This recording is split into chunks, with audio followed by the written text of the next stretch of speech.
Hi, I had two requests for some review problems that I'm going to be going over today. The first one is a problem that we conducted in Chapter 10 dealing with EDTA titrations. And I have the problem written up here, and it's on today's PowerPoint if you want to follow along. Just remember, the exam is going to be Friday, April 24th. That's this coming Friday. So I've got two questions that were asked of me. First question involves an EDTA titration. And in these problems, what we're going to be calculating throughout the course of the titration is the P function of a certain metal. And in this case, we're going to be titrating 25 milliliters of a 0.0221 molar iron with 0.03596 molar of EDTA at a pH of 7. So what we're going to calculate in this titration is the negative log of the iron 2 concentration.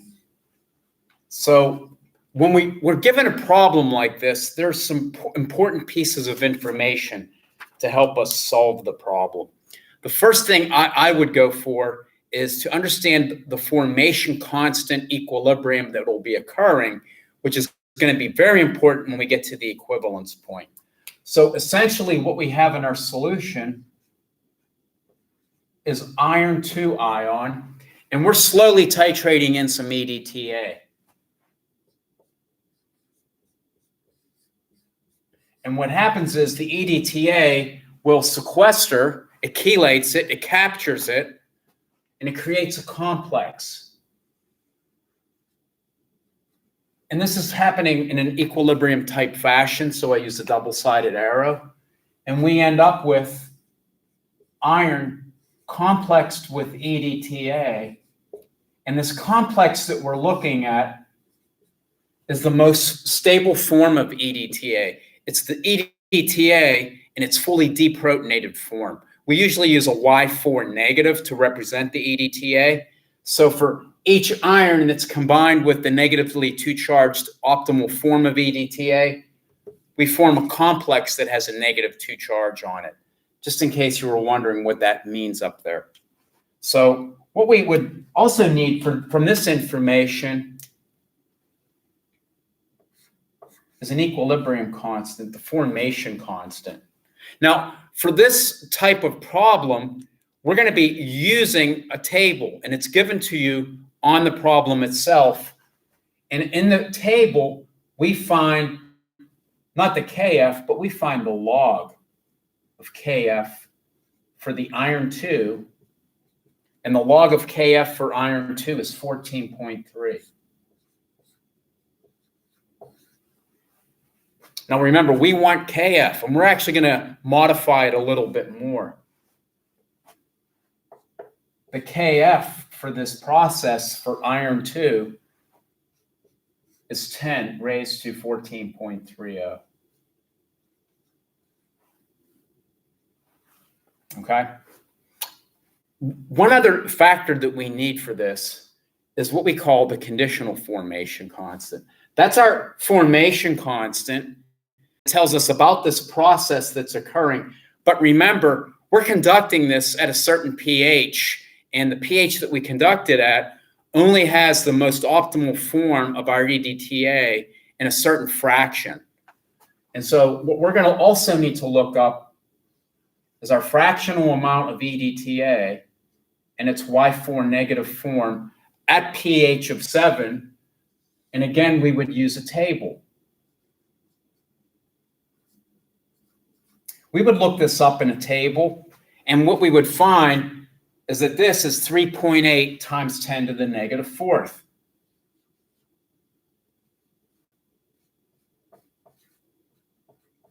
Not a lot of EDTA is in its optimal form.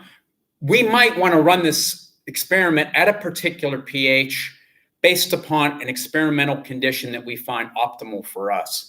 Notice this KF value is very large. It's an extremely large value.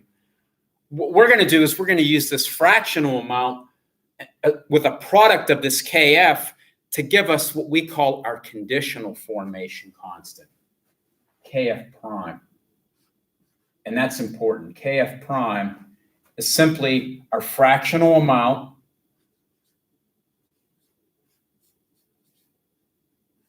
multiplied by our value that we've determined for our Kf,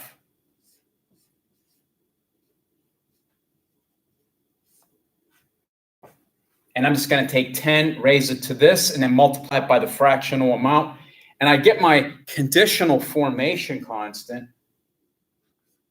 7.58 times 10 to the 10th. Pretty big number. Very big number. So what that tells us, pretty much when we react the iron 2 with the EDTA, this reaction essentially goes to completion. Not a lot of it is escaping from this complex. Not a lot, but there is some. So let's keep that information up here. Kf prime, and we're going to use that a little bit later. 7.58 times 10 to the 10th. That'll be important as we move through the titration.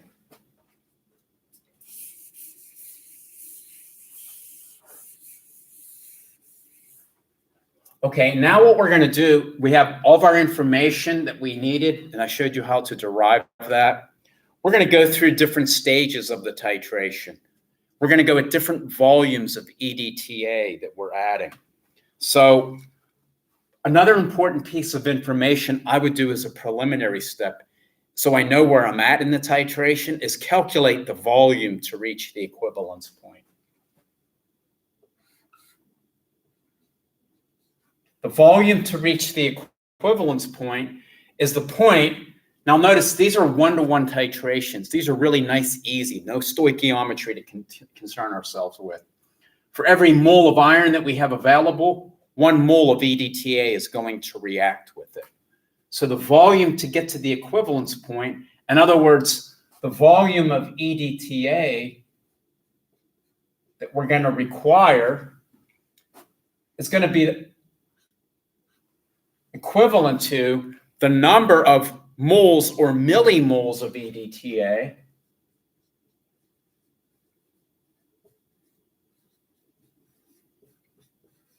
divided by the molar concentration of our EDTA.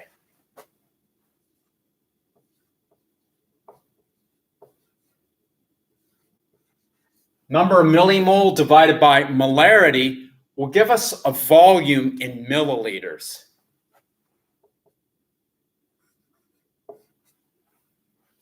So EDTA, the number of millimoles to get to the equivalence point, is equal to the number of millimoles of iron that we have initially in that environment.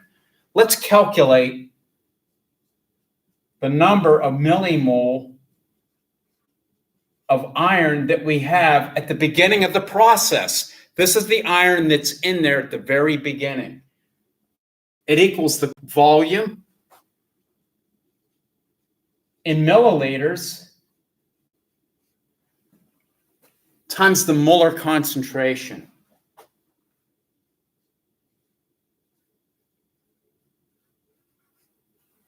The number of millimoles of iron that we have at the beginning of the day,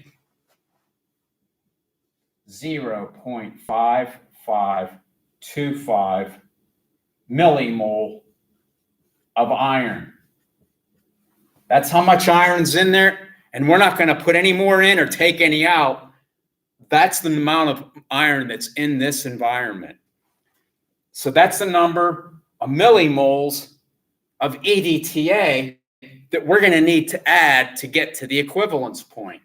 Let's put that in our numerator.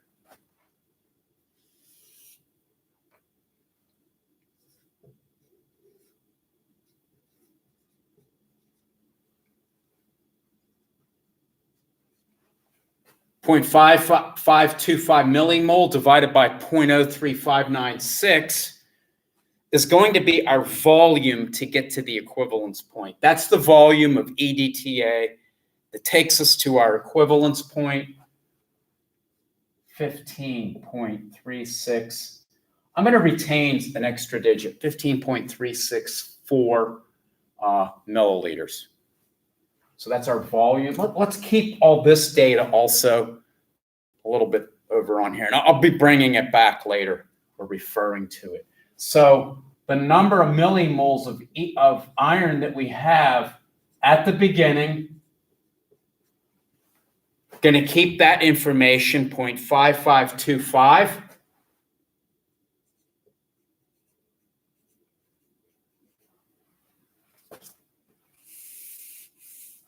And the volume of EDTA to get to the equivalence point, another important piece of data, 15.364.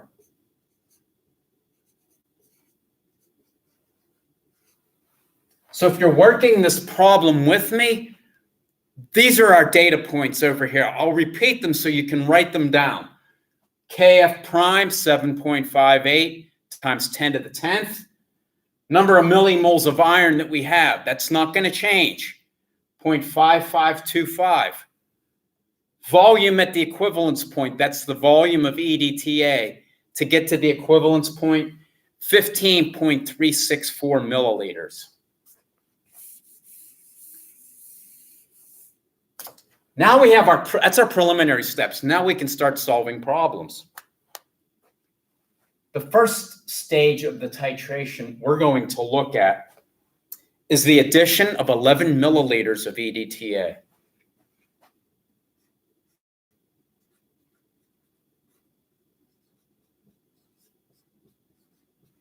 And what we're going to do is we're going to calculate the negative log of the iron that remains in that environment.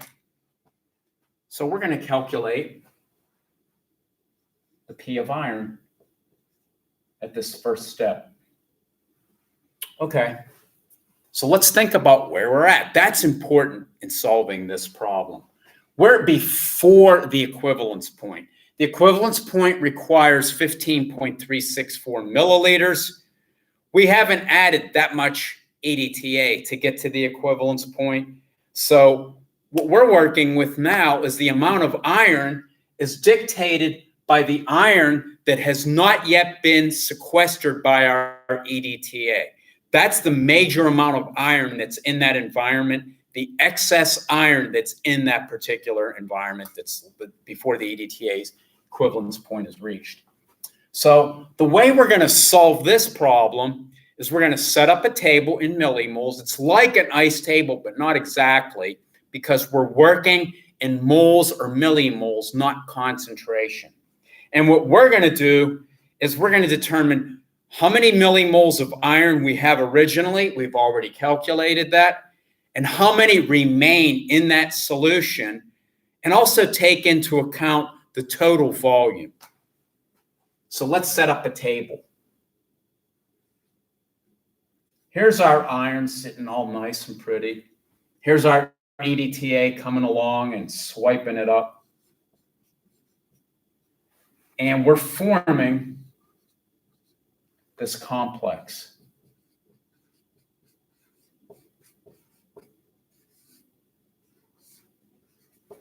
And this table is set up like an ice table, but it's not, because we're using moles or millimoles.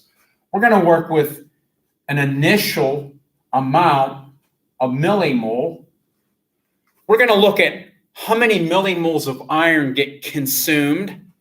So I use a C just like our ice table, but I call this consumed. And then not at equilibrium, but finally, what do we have left over? I'm going to call that F. I see F. So that's the way I do it. That's my final amount. So this is where the data is important. Remember, this is the number of millimoles of iron that we have originally. That's constant. That's how much iron is in there.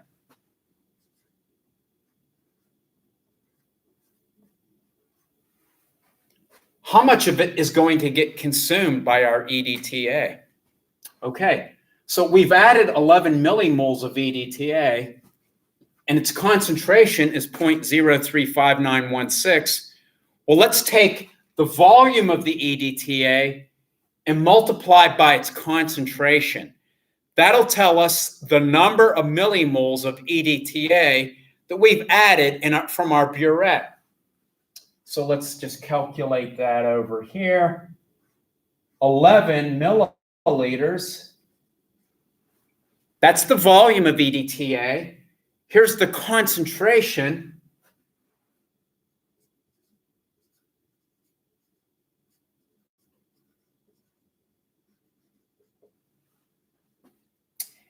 And the product of the volume in milliliters times the concentration in molarity, that's the number of millimoles of EDTA that we've added.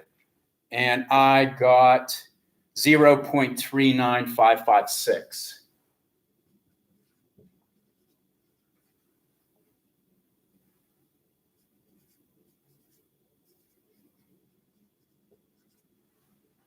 So let's put that on our table right here. That's how much EDTA that we've added originally, the very beginning of the experiment. Okay, so we add that EDTA. That consumes that number of millimoles of iron. So let's subtract it.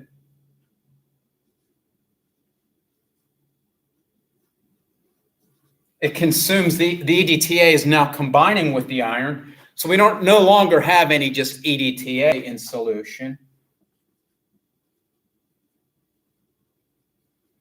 And we're making that number of millimoles of the iron EDTA complex.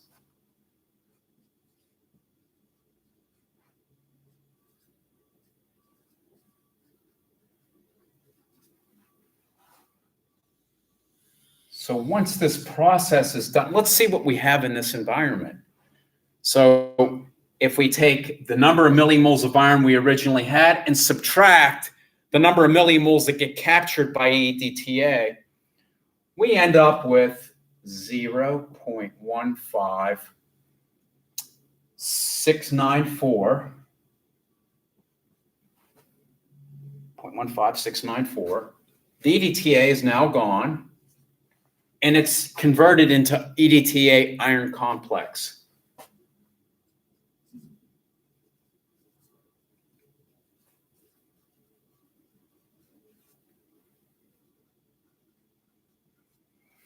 Okay, we're calculating the negative log of the iron concentration that's in that environment. Now, iron and EDTA, they're complex. EDTA is holding that iron pretty tightly. Notice the Kf prime value. It's on the scale of 7.58 times 10 to the 10th. Not a whole heck of a lot of iron is going to come out of here. Probably just a real small amount. You could calculate it, but it's going to be minuscule in comparison to the iron that remains in excess once the EDTA complexes some of it. This is the amount of iron, the excess amount, that we're going to use to calculate the negative log of the iron concentration, which is our P of iron.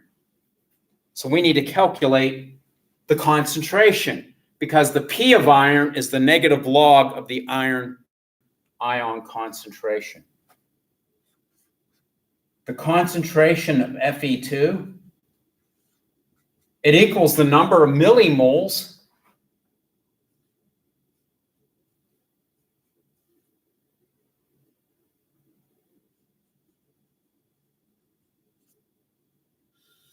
divided by volume total volume. Put a VT there.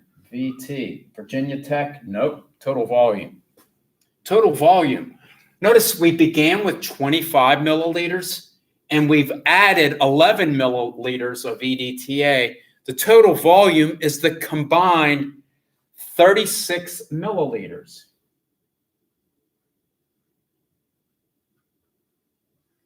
Millimole divided by milliliters is a molar unit. And that's going to be 0.004359.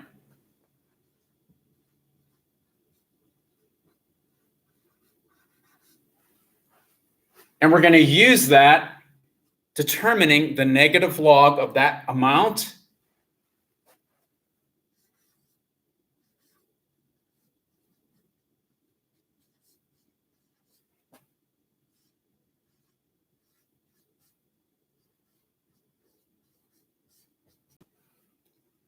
I got 2.36. 2.36 is the first step in that titration. A lot of stuff written up there. Let's go to the next point. We good? Gonna erase it all. Stop it, copy it.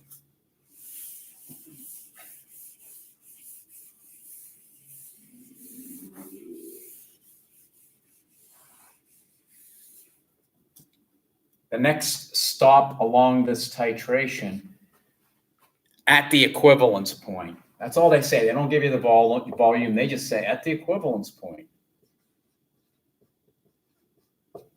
Okay. So let's think about what's happening at the equivalence point. This is where we're going to use our equilibrium and our conditional formation constant that we calculated earlier. Let's think about what happens at equilibrium. At equilibrium, all of the iron that we originally had is now sequestered by the EDTA. Now we're going to use only the small amount of iron that dissociates out and we reach an equilibrium. That's the iron that we're going to use because now there's no more free iron. The only iron that is the iron that escapes from that complex with the EDTA.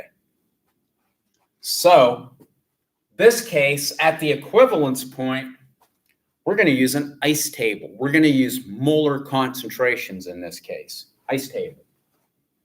So we have this up here. So we're at the equivalence point. There's our reaction. We don't need to go any further. We can set up an ice table. I, C, E. Now remember, ice tables do use molar concentration. So for this case, we're working in reverse a little bit. So it gets kind of weird, but we're going to consider this as having an initial amount. All of the iron's been sequestered. And what we're going to do is calculate how much of iron escapes from that complex. So we need to calculate an initial concentration of our iron EDTA.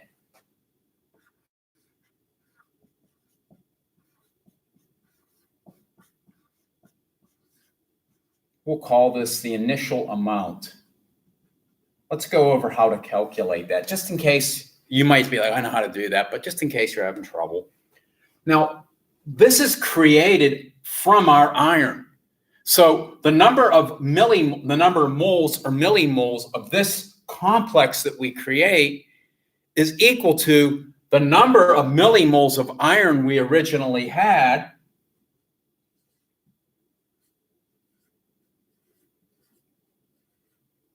That's the number of millimoles of iron that we originally had. Remember, we said that's constant. That's how much iron is there. Well, that's how much of that EDTA iron complex we can make.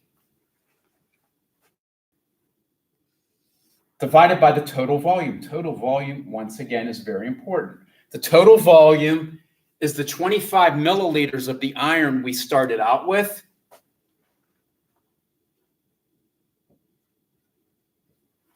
plus the 15.364 milliliters to get to the equivalence point.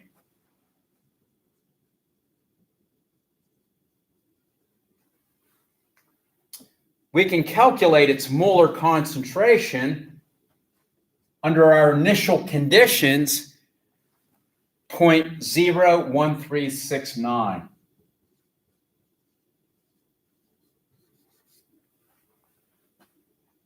Millimole divided by milliliters is a molar unit, and that's initially what we have.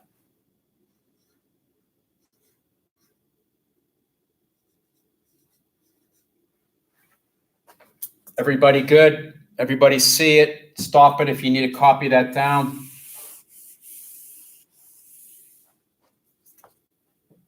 Okay, that's our initial molarity. That's in molar concentration units. And now we're just going to do like we did ice tables earlier in the semester. But we're working in the back direction. We're going to lose X amount of this, and we're going to gain X amount of each of our iron and our EDTAs. Because as we said, what we're looking at is the iron dissociating or escaping from that complex.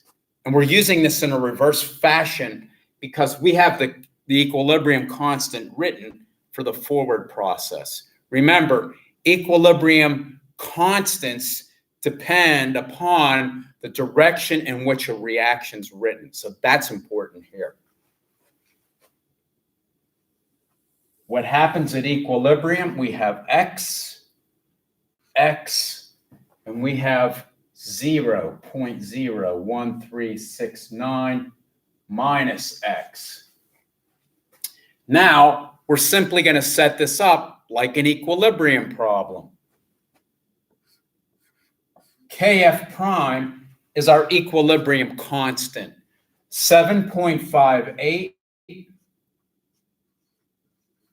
times 10 to the 10th, and it equals what's in our equilibrium part of our ice table. It's the concentration of what happens to our product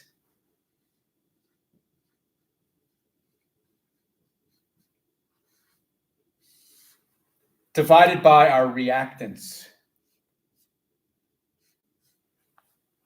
And that's going to be X squared. Everybody good? That's X squared.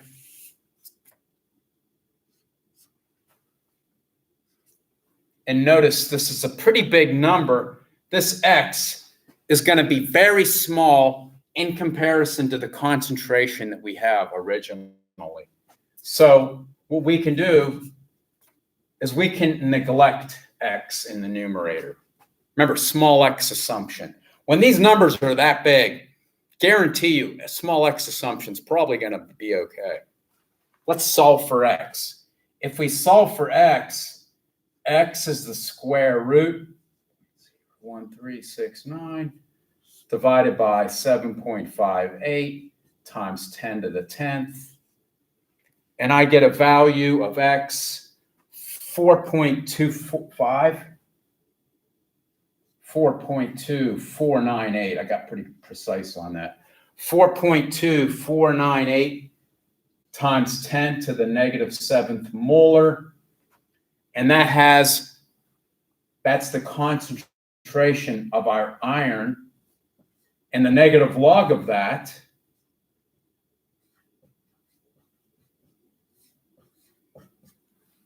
is 6.37. And that is the P of our iron at the equivalence point. We have one more point along this titration curve that we're going to look at. And that's at the point 17 milliliters. 17 milliliters. I'm going to erase this. And we're at 17 milliliters. Let's erase this data. Because we're actually going to use an ice table beyond the equivalence point. Let's think about why we're using an ice table beyond the equivalence point. Notice, once we get to the equivalence point, all the iron is sucked up into the EDTA complex. Beyond the equivalence point, well, that iron is still complexed by EDTA, and we're going to calculate the small amount of it that escapes from that complex. So we showed in the last step that some of the iron, that's sequestered escapes. If we add more EDTA, the added EDTA is going to catch that, take it back into its complex, and we're going to reach an equilibrium, and then more of the iron is, not more, but some of the iron from this is going to escape.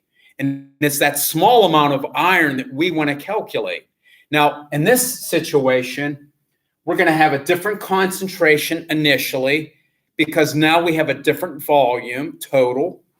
And we're also going to account for the fact that we do have an initial amount of EDTA because we're adding excess in this particular case. So we need to calculate the concentration of our complex. and the concentration of the excess EDTA that is in that environment. So let's calculate those.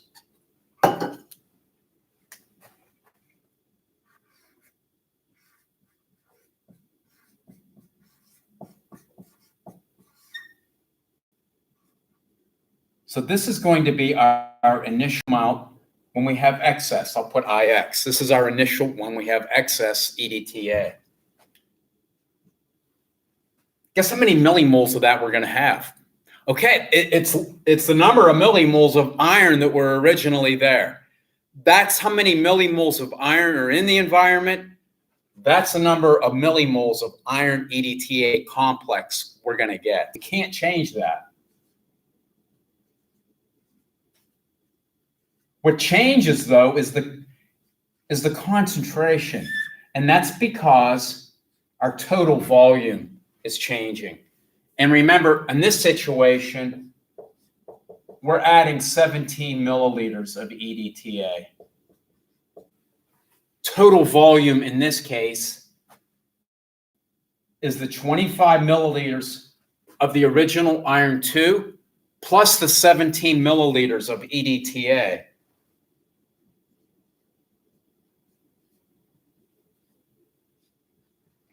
Our original concentration, our initial for this last stage is now 0.0014 molar.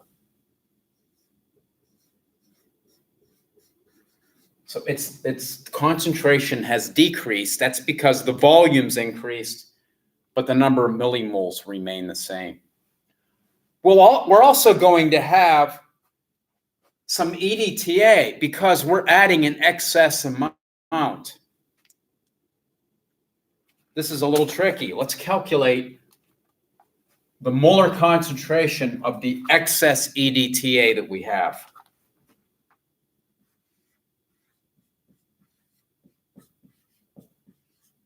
This is our initial, and this is when we have an excess amount of EDTA. So how we're going to calculate that? We're going to calculate it by taking into account the excess volume of the EDTA. So we're adding 17 milliliters. And remember, the volume to get to the equivalence point is 15.364.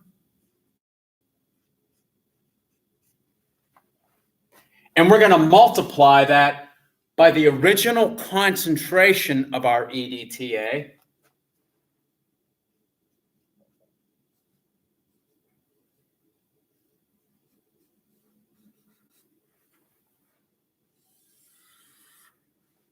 So this is milliliters times molarity.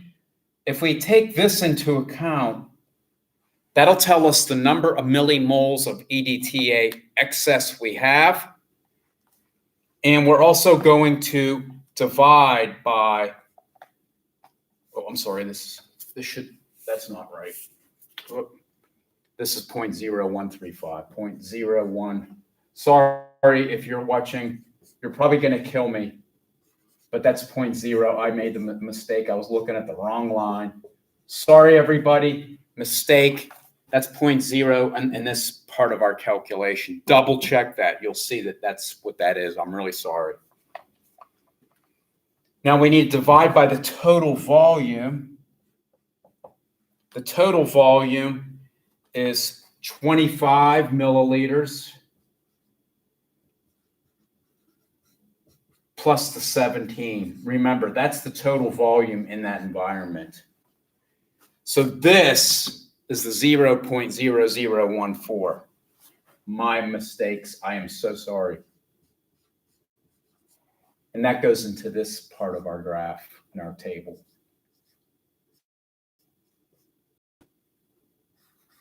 And that's molar. So this volume difference, that's the excess volume in milliliters times the concentration divided by the total volume that's in that environment. And that would be the number, the concentration of that EDTA that's present in excess. Everybody good? Make sure you change this to 0.01315. This is the 0.0014.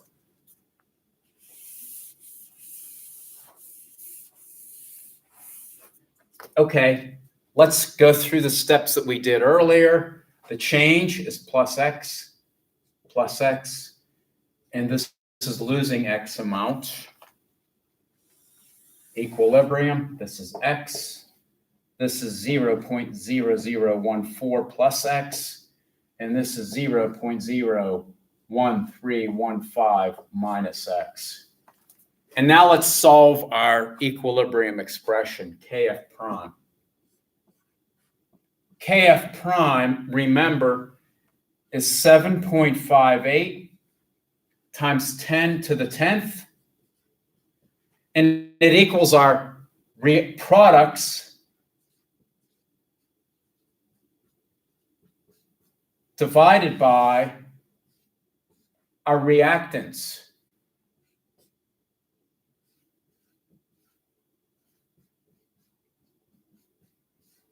And we're going to make a small x assumption in the numerator and in the denominator.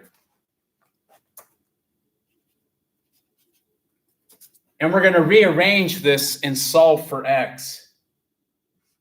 X is equal to 0.01315 divided by 0.0014, and in the denominator is the 7.58 times 10 to the 10th, and we get an x value. It's the iron concentration, the iron 2, 1.24 times 10 to the negative 10th. The P of the iron, 9.91.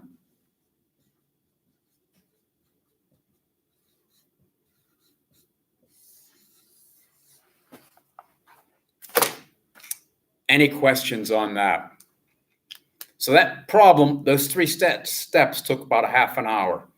Gives you an idea. Do you think I'm going to ask something that much detail? I might ask you one stage of that, one stage.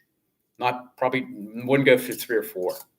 So that's the EDTA titration. Some people like it when they go through the stages because then it sort of helps them with the later one.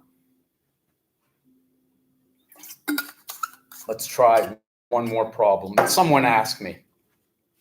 Someone asked me about an electrochemical cell. So this is an electrochemistry problem. These are good questions. EDTA, electrochem. 2 topics that were covered.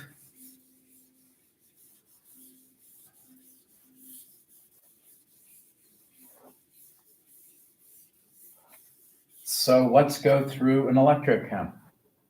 And this one has an interesting question. It's dealing with ionic strength and activities. So question is, so this is electrochemistry.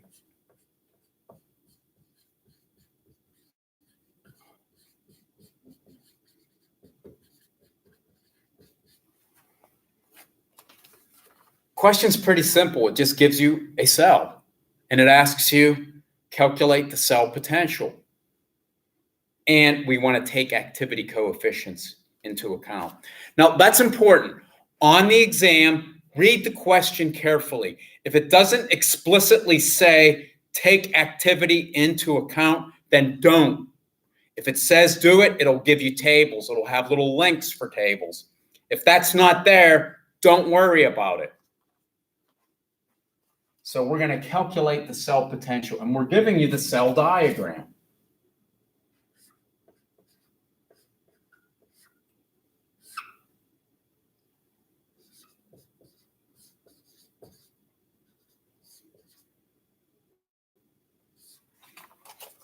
And we're giving you the concentrations of the species that are in aqueous solution.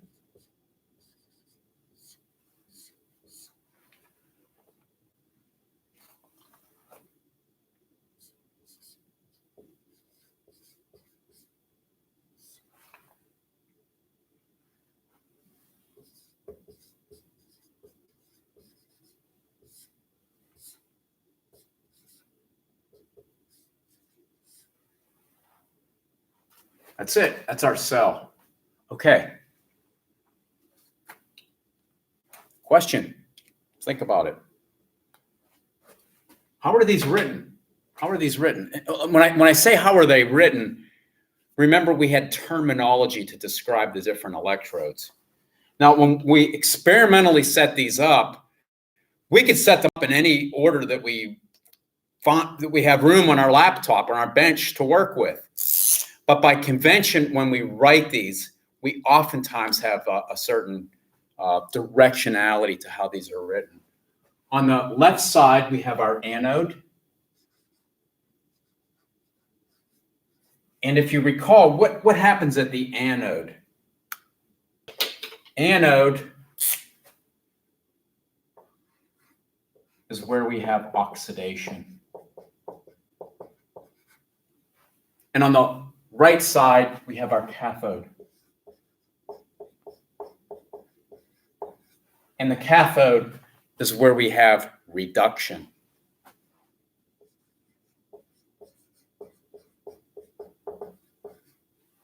So far, so good. Cool. Okay. What's important data for solving a problem? We're trying to calculate the cell potential. And we're going to take into account activity coefficients. Cell potential. What is a really good equation to use when solving problems involving concentrations or activities and cell diagrams? The Nernst equation. Let's think about the Nernst equation. So the Nernst equation, the E for a cell, remember, by our convention, is the E at the cathode minus the E at the anode.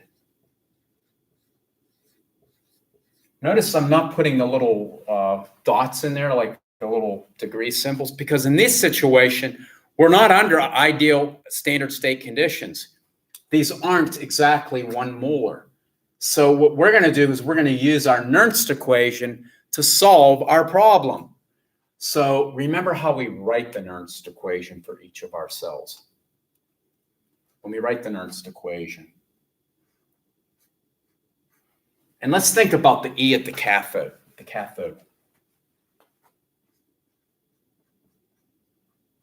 E at the cathode is equal to the E naught at the cathode minus 0.05916 divided by N times the log of Q. That's a lot of terms in there. This is the standard reduction potential we would get from a table. This is the number of electrons that are being transferred in this particular arrangement. Q is the reaction quotient, which takes into account concentrations if we're not worried about activities, or this is the term that we're going to be using our activity coefficients. Remember, Q is written just like an equilibrium constant. That's the E at the cathode. We would do the same thing for our anode.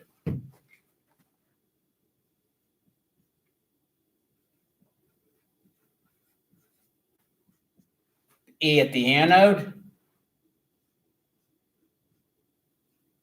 E naught of the anode, minus 0.05916 divided by N. And remember, these are in volts, times the log of Q. So those are our equations that we're going to be using in the Nernst equation to help us solve this problem. Good enough? So far, so good. Write these down and have these available to you as we work through the problem. Okay, the entire cell, write down each of the half reactions. And we can apply this using this method here. I showed you another method. Erase, everybody good? Everybody have this? Getting an idea of what we're going to do.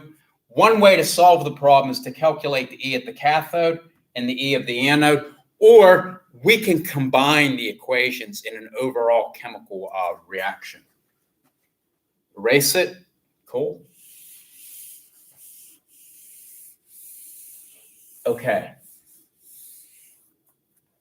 I'm going to write down the standard reduction reaction for each electrode.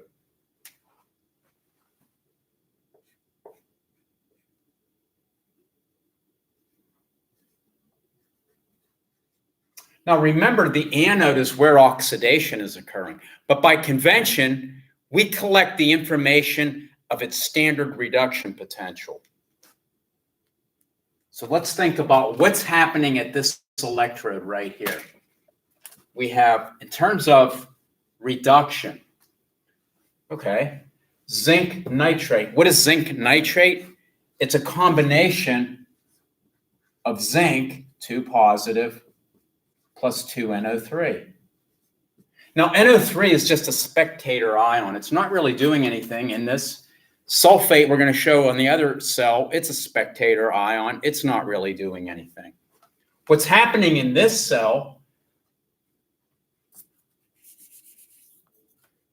is we have an oxidation in which zinc, solid, is being oxidized to zinc 2 positive. And this line right here represents that phase change from the solid to the aqueous phase ion. But remember, by convention, we need the standard reduction potential for that cell. Reduction is gaining of electrons.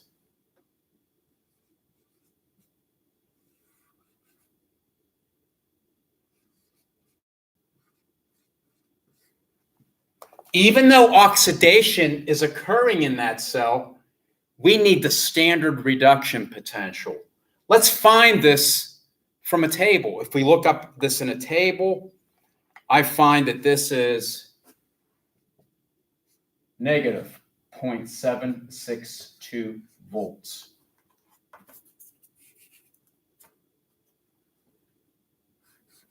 Okay, so far, so good.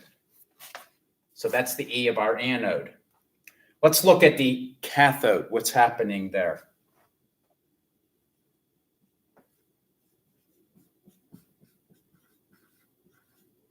Now, the cathode is where reduction is occurring. So the way we're going to write this is the direction and how this is written over here. Nickel sulfate. Well, what's happening in this environment? We have nickel ion and sulfate ion. This is a spectator ion. This is the ion that we're focusing on. Nickel ion is gaining 2 electrons, and we're forming solid nickel. The composition of that electrode is nickel. And we would look this standard reduction potential up in a table, and I get the E of the cathode, the standard reduction potential, is negative 0.236 volts. So those are our 2 standard reduction potentials. I'm going to write them down over here and just keep them as we move along. So here's the E naught of the anode, negative 0.762 volts.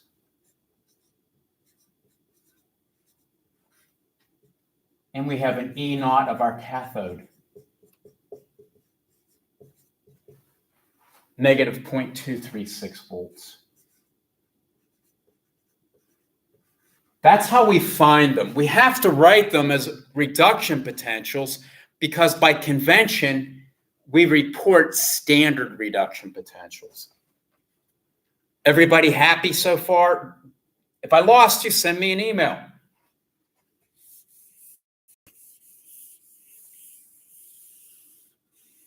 Cool? Everybody cool? Happy, happy, happy. Let's write the overall cell reaction. Okay, remember, we're not going to focus on our spectator ions. They're not doing anything. Let's think about the oxidation. And now I'm going to write it as an oxidation reaction. I just did that so we can establish what our reduction potentials are. Let's write the oxidation reaction. Zinc solid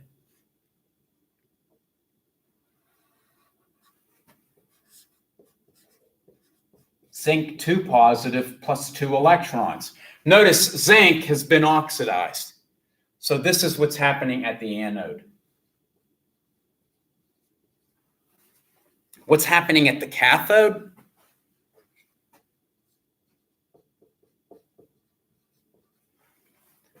Nickel 2 positive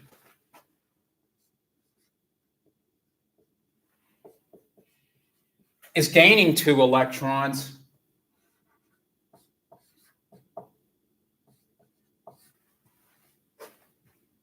Okay, let's combine the two reactions.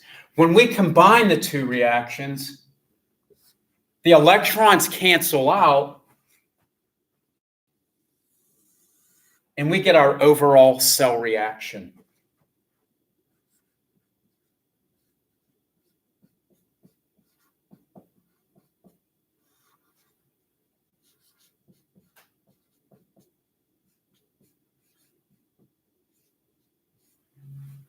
And that's our overall electrochemical cell reaction. So far, so good. Let's write that over here just to keep track of it. Zinc solid plus nickel 2 positive gives us zinc 2 positive plus nickel solid. I got all my data written over here. I would do that same thing if I was you working the problem. Erase it. Everybody happy? Okay, Dr. Patton, where are we going with this?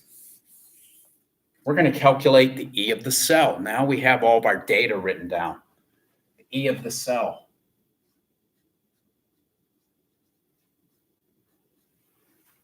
Is equal to E naught of the cathode, okay, minus E naught of the anode minus 0.05916 divided by N times the log of Q. And the Q that we're going to focus on is the Q for the overall reaction. All that shows up in Q is the concentration of our products over the concentration of our reactants. And for this case, it's only ions that are in aqueous environment. So let's calculate the E of the cell. The E of the cathode is negative 0.236 volts. Minus the E at the anode, and that's minus a negative 7.762.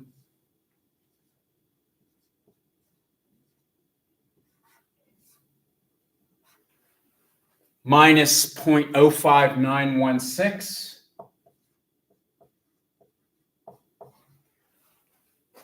And it's a 2-electron process.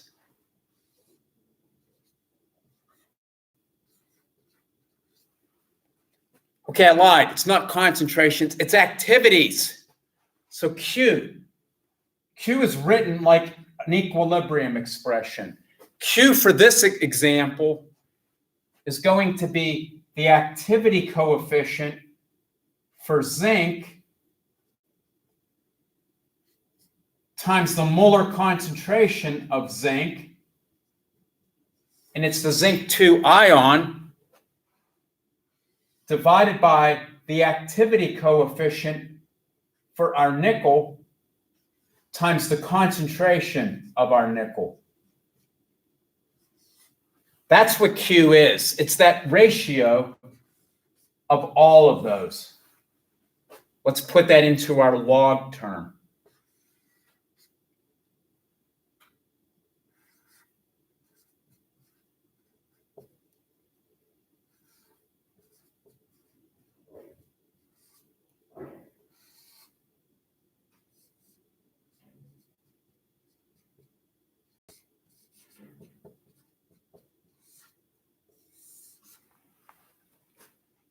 Okay, almost there.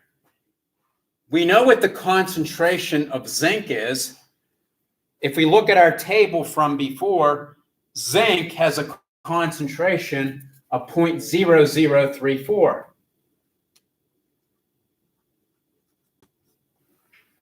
That's up here, 0.0034. Concentration of our nickel is 0.0125.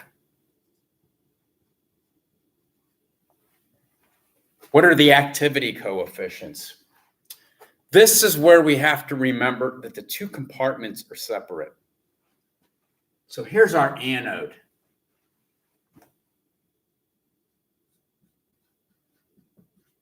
We need to calculate the ionic strength of our anode.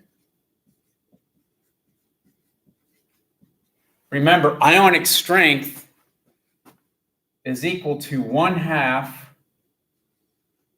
the concentration of each ion multiplied by its charge squared. Zinc nitrate. Let's look at zinc nitrate. Remember, zinc nitrate gives us zinc ions plus 2 nitrate ions. So zinc ions are 0.0034.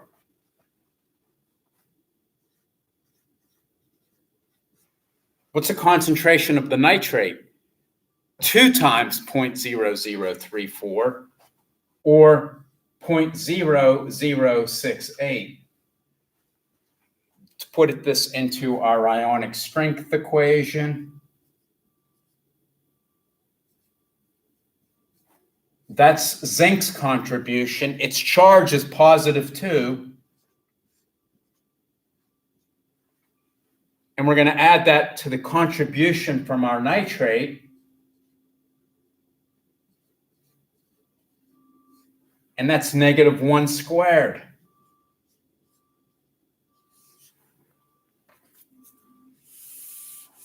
So if we combine these two and take 1/2 of it, the ionic strength of our zinc compartment, I got 0.01. I got 0.01. Got it right here. That's 0.01. Okay, we would look up zinc's activity coefficient at 0.01, and that's in molar. And that's usually given a letter mu. The activity coefficient for zinc under these conditions is 0.675.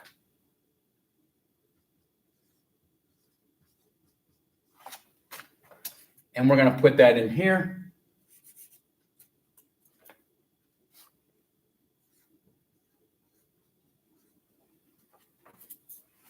Everybody good?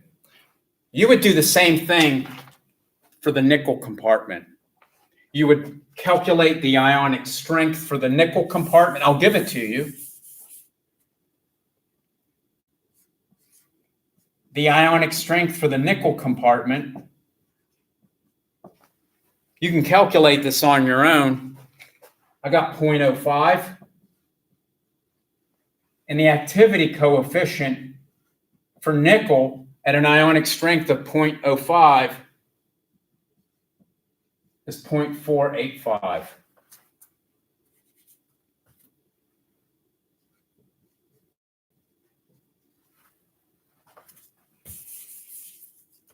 Combine your terms, add them all up. Remember, signs are very important. Negative 0.236 volts minus a negative minus this whole argument right here. Let's combine that whole argument. That whole argument, that is 0.675 times 0.0034 divided by 0.485 divided by 0.0125. And this whole argument for the log part is 0.3789. I'm sorry, 0.3786.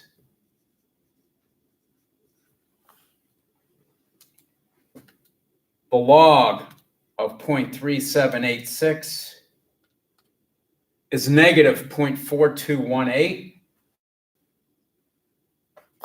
So the log of this term is negative 0.4218 times 0.05916 divided by 2.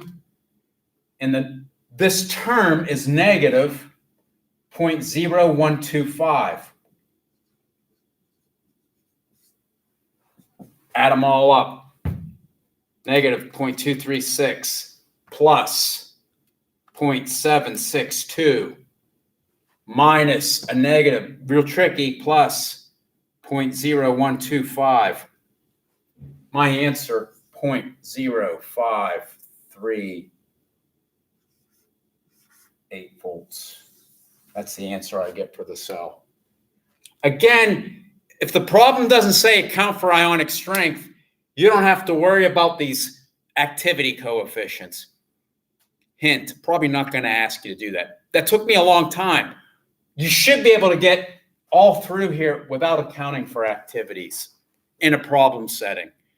Do that. It's probably going to take you about 10 minutes to do the problem. So any more questions, feel free to send me an email. Good luck. Remember, it's Friday.